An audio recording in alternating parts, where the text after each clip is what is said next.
Tēnā koutou katoa.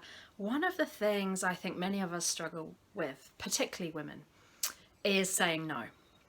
It's why we don't set boundaries. It often comes from this need to put everybody else first, to put others before ourselves. There is this feeling sometimes that we need permission to be first, or we feel guilty, selfish, like we're letting people down if we have to say no. And it's one of the things that often comes up in the burnout conversation. The better we are at boundary setting, the less likely we are to burn out. The better we are at looking after ourselves, the more energy we have, and therefore, obviously, the more we can give to others as well. And there was a recent aha moment for many of the people on my retreat this year when we realized that actually saying no is less about saying no and more about saying yes. And I'll explain what I mean. So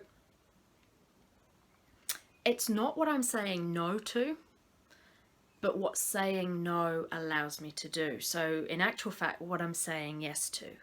When I say no to this, I'm saying yes to everything else. So when I say no to working late, I'm saying yes to being home for my kids. When I say no to socializing and going to a party because I'm exhausted, I'm saying yes to the energy that I'm going to have tomorrow to do the busy schedule that's lined up for me at work. When I'm saying no to this extra project, it means I'm saying yes to delivering all of the other projects that are already on my agenda to the best of my ability. This can be quite an impactful shift in terms of getting us from the guilt and worry about saying no and all of the mindset stuff that's wrapped up in that, to actually remembering when I say no to this, I'm saying yes to everything else. So it's not about what I'm saying no to, more about what saying no allows me to say yes to.